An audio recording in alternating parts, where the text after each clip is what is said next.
Humans of the cardboard, welcome back to Just Nuts, guys. Today I am showing a really cool insect combo. I'm just calling this deck Bugs. I know this deck is mostly Battle Wasps now in the main deck. It's actually smaller. You're reeling back a little bit on the Bee Troopers. You are leaning a little bit into Ragnarika. Just a little bit, not much. Mostly extra deck stuff. And the main deck's mostly Battle Wasps, but like none of the extra deck Battle Wasps are like really that important. There's one that's like okay and it's part of the combo, but other than that it's not. But regardless, the name is not that important. There's a really cool combo using the new Battle Wasp cards. They really improved the main deck engine. In fact, the main deck engine's kind of nasty now. The same problem still exists though for the deck, is that like it doesn't have the best like end board pieces. You don't have great insect boss monsters, and with this new engine, even though the cards are very strong for the main deck and just like facilitating like insect link and synchro plays, there's not great link and synchro monsters. Great ones, there's a couple of okay ones, but there's not great ones that we're able to end on, and you'll see that with the end board and stuff. But I still think this is a really hype combo, and I think this shows a lot of the potential of what the deck can do, especially since you have multiple starters and extenders you can open with the deck. I really think consistency and power for at least just gas is actually really solid now. So let's show it off here. We're showing off the combo of if you open Rapier with literally any insect. So this is not a helpful insect to be discarding. So this is just any insect with Rapier and just showing what Rapier by itself can do. And we'll show at the end. I'll show you the main deck that I have right now. And I'll show you all the ways that this is basically kind of the same combo. So let's start off here. We're going to use Rapier. We're going to discard the insect. We're going to go ahead and summon himself. We're going to, well, place his Wind, and then it specials itself. And Wind is basically just what a Blackwing Whirlwind, or Black Whirlwind, but for insects, or Battle Wasp specifically. So it places it, summons himself, and then it allows you to search any Battle Wasp with a lower attack than him, and that can do that twice per turn, but we have it's a soft one twice per turn, so we have a way to bounce it back and use it again 2 more times. So we're going to use this guy 4 different times. So we're getting Sting the Poison here. He's going to be our official normal summon, our regular normal summon. He's going to search, and so is Wind. So we're going to get 2 cards. We're going to get Pin off of the Wind, and we're going to get Arbalest off of Sting. So those are our 2 searches off of this for now.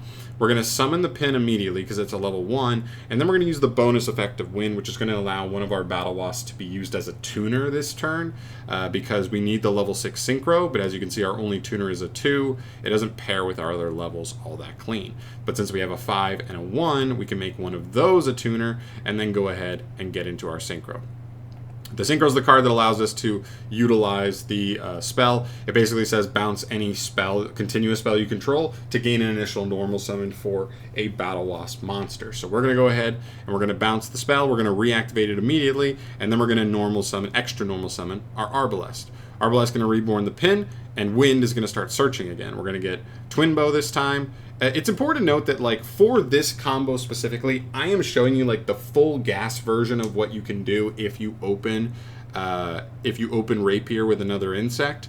I do think if you're talking like gameplay wise in a competitive scene, I might be holding Twin Bow here because Twin Bow is one of the best, most flexible extenders in the deck. It doesn't require anything on field, anything in grave. So if you hold it, and like if you're worried about a Nibiru, this could be the kind of extender that can help you restabilize after you've been Nibiru'd. So I'm showing you full gas here, but keep in mind that's something you may want to think about when you're doing these combos on your own, and like in an actual set, how that might work against an opponent. But we're just going to go ahead and summon it, and we're going to get our last search off of Wind. We're going to grab a second Sting the Poison, just because we need a discard here. That's another thing. That Sting the Poison could just be follow-up. If you have a better discard, you wouldn't be discarding the Sting here. But, you know, just to show you what this combo does without relying on anything else in hand. For those purposes, we're going to go ahead and make Pycophyllina, discarding the Sting from hand, to go ahead and equip Resonance Insect to one of our guys. We're going to link those guys off into Armor Horn to go ahead and trigger Resonance Insect and search a level 5 or higher insect. We're going to grab Sting Lancer. I really love Sting Lancer. This card is so cool. If you don't know, this card's kind of like a insect hand trap. It can target 2 monsters in grave, 1 insect in your grave, and any monster in your opponent's grave, and I think it places all of them to the bottom of the deck and then summons himself. And on summon, he searches a Bee Trooper Speller Trap. So really good card. He is part of your end board because he's kind of just like a Bestial-esque kind of hand trap that this deck searches out on its own, which is really cool. And on top of that, being able to search, it really is like Magnemute, but in insect form. But anyway, so now that we have all these engraved, we also want to make sure we use our Pycophyllina effect to get a bonus draw. This card targets 3 insects engraved, shuffles them back in the deck, and then draws one. In this instance, I'm probably going after your one-ofs. So for me, Twin Bow, Arbalest, and Pin are one-ofs. I'm just trying to reset those because on follow-up turns, if we start doing Battle Wasp stuff again, we want to keep those in rotation, keep plussing off of those to make sure we can push for game and stuff. But anyway, we're going to put those 3 one-ofs back. We're going to draw a card. Don't pay any mind to that card. That is essentially just a dead card in my eyes. You know, this is a blank. Don't worry about it. We're going to end up linking Pycophyllina off with the last sting to get into Ragnarika Mantis Monk. We're going to use Mantis Monk to banish your Resonance, and I would say one of the stings, I think, is what I did. Yeah, you have 2 stings in rotation at this point, so you do want to keep 1 sting engraved because one of our endboard pieces is going to want to reborn him because not only is he a Stratos, but he also has a walking impermanence as well. It's a really cool card. And so we do want 1 in the graveyard in rotation. So we're going to use Mantis Monk banishing the Resonance and the Sting, the second Sting, to get Hunting Dance. This is going to be part of our end board. It's basically just a pop, right? It's a pop 1 in this deck, so it's not amazing like it is in some of the other Ragnarika variants where it's popping 2 usually. But still, a pop is a pop. It's an easy to get interruption. It's easy to set up in this deck. We'll take it there. And then we're also going to trigger Resonance Insect because he was banished to go ahead and send Gokipole. And when Gokipole is sent to grave, he can either add a level 4 insect from deck to hand or special summon it if it's a normal monster, and then pop a monster with higher attack on your opponent's field. I do play the normal just to make this our engine a little bit better going second because we have multiple tools to like dump this guy going second and then get a pop, which is kind of cool. But you don't have to play that. So we're going to add another Resonance. This is another kind of fork in the road scenario where, like, if you're in a set and you're going first and you know maybe Retaliating C is good against a certain deck, you might be wanting to search Retaliating C here. But just trying to show you critical mass of what this combo can do, we're going to go all gas here. And we're going to grab a Resonance Insect. And since we still have Armor Horn on the field, we can use Armor Horn's bonus effect for an additional normal summon. That's going to normal out the second Retaliating C. We're going to go ahead and link off into the Seraphim Papillon. This card is basically a quick effect. After the turn it's summoned, it's a quick effect to reborn a level 4 lower insect engrave. So this is what we want to use to reborn Sting on the opponent's turn, which is going to get us 1, a buttload of follow-up, and 2, an extra impermanence, infinite impermanence-esque like interruption as well, which is really cool. So there you go. Papillon's going to end up, Resonance Insect, when it hits the grave, is going to end up searching us Begram as well. There's another interesting piece here. There's so many interesting like facets with this deck, and I'm sorry I'm getting if I'm getting too into the nitty-gritty and not just showing you the basic combo, but so I'm searching Begram here because we already have Sting Lancer. But it's important to note that if your opponent does hand trap you at any point and we get this far, but your opponent has any monster in their graveyard, now this card is actually a pretty good extender. And so you could be using Sting Lancer to summon itself and get a search for an additional body on field, basically. And then this search could just be a second Sting Lancer, because you also still usually want to end with Sting Lancer in hand for the opponent's turn. So it could be an extender this turn, and then the second one could be the interruption on the opponent's turn. Just something to make note of. But I am searching Begram here because I'm not using the Sting Lancer. Okay, so continuing on, we're going to use Armor Horn's effect. He can banish 3 insects from grave to reborn himself, but then he gets banished the next time he leaves the field. We're using this to banish the second Resonance Insect, and this is a little bit awkward, but like it's still gonna work. So we're getting to send the this is the only main deck Ragnarika monster we play is Wicked Butterfly. If it's banished on end phase, it draws you cards up to the number of different monster types you control from insect, plant, or reptile. It's only a draw 1 in this deck, really, because we're only doing insect stuff, but still not even the worst card to draw because you can like pull stuff out of the hand, stuff like Resonance Insects and extra Sting the Poisons out of the hand. But in critical mass combos like this, it does add an extra draw to what we were doing because there really aren't too many other good Foolish Burial targets. Once you send Gokipole, he's really your main guy, and he's a hard once per turn. So, yeah, we're going to send her, and we're going to end up linking into the Ragnarika Link 5. This guy's pretty cool. When your opponent specials a monster from deck or extra deck, it just pops 2 monsters on the field. It's a decent interruption. It's not out of this world, but I think when you combine it with some of the other stuff, it's good enough. And then because we just need one more banish to get the Ragnarika girl banished, that way we can get a draw, we're just going to use the Begram. And this is the instance in this combo where the Begram is better than the second Sting Lancer, because we're able to get that last banish for the Wicked Butterfly. And then I think final thing is we're just going to use her effect on end phase and just draw one final card. So keep in mind, the Pin and the Arbalest, those are just random draws. So if you're on 12 plus hand traps in the deck as well, are we just ripping one or two hand traps here and then adding that to our end board as well? Or just follow up? And so at the end of the combo here, looking at what we have set up, right? As far as the interruptions we have for our opponent, first off, we have Stag Sovereign. He is a pop 2 monsters. That's a pretty decent interruption. I don't love that it has to trigger in like a very particular way, but it is still an okay interruption at the end of the day. Secondly, you have Seraphim Papillon, which is going to be reborning the Sting Lancer or Sting the Poison, sorry, Engrave. And he, as a quick effect on fields, Sting the Poison, can quick effect tribute any insect monster you control, other than himself, to target a monster on the field and negate its effects to the end of the turn. So once you've used maybe one of the other monster's interruptions, you can use him. You can tribute them off for his interaction effect.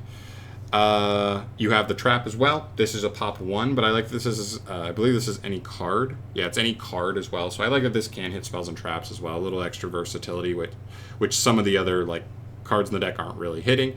And then the last piece of interaction is the Sting Lancer in hand. He's a graveyard interruption, Bestial-esque in that form, but he's also searching your card. And that's the other facet here is I don't necessarily think this end board is crazy in terms of the interruption it has. I do, however, think it's out of this world nuts in terms of follow-up. So when you look at the follow-up here, what do we have? When you reborn Sting the Poison off of Papillon, right, you are going to, 1, search off of Sting the Poison and off of Wind. So you are going to use Sting the Poison to probably search Arbalest as a really powerful normal summon next turn. Because when you normal summon Arbalest next turn, keep in mind, you're reborning something and searching again off of Wind, but you're also getting another Pin the Bullseye. If we didn't draw Pin the Bullseye, you'd be searching Pin the Bullseye when you off of Wind when you reborn the Sting. So you're getting 2 Battle Wasps set up in hand for next turn.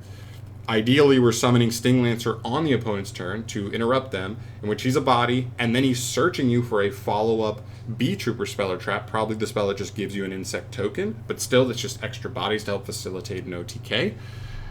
You already have Begram on field, so he is just wiping the board next turn if your opponent does not out him. He just says once per turn you can destroy all monsters your opponent controls, but he can't, but he can't attack directly. Fine, we can find other damage.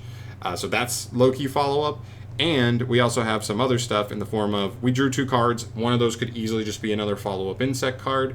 We have Wind, which I already showed you the 1 search we're getting on the opponent's turn, but don't even forget that if we're summoning more Battle Wasps on our next turn, this could be searching, 2 more times then. And Seraphim Papillon.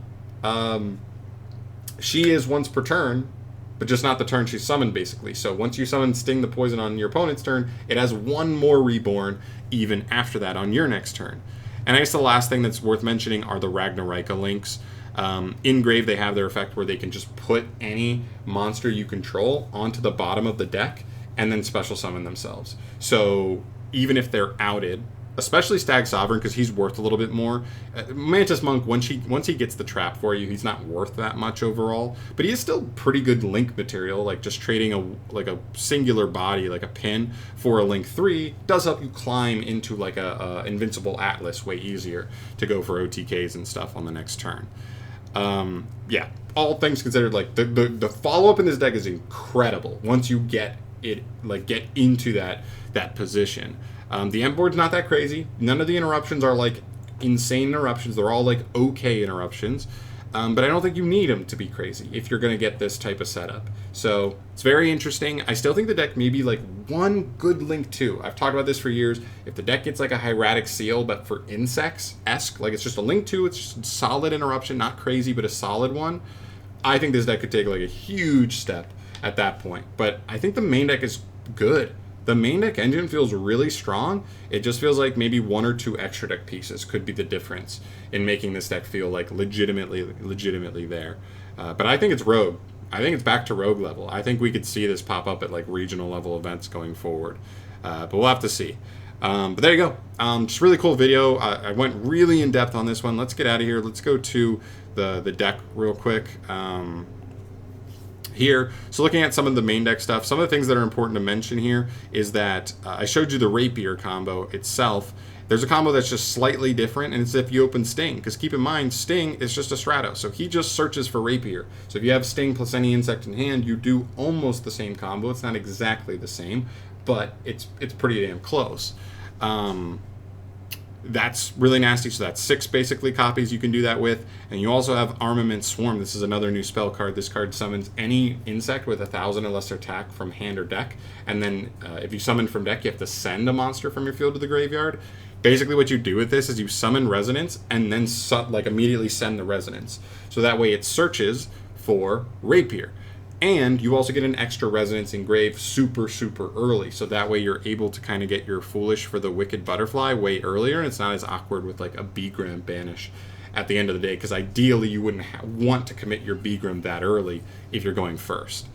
And the last thing to note is like Resonance on itself. Like if you just have Resonance with an additional extender, you can just make that quickly. Normal it, summon any extender, and then link them off for a link 2 and search Rapier, and then try to do Rapier plays from there. It's the worst way, I think, to get access to Rapier, but it is still a way. And still, for a card this powerful, to have 9 copies that basically just super cleanly get you into it, and then 3 more even, and it may even be worth to play Pot of Prosperity in the deck. You do draw throughout the combo, so you may not play that. I don't know how necessary the consistency needs to be buffed at all, but it's something to consider.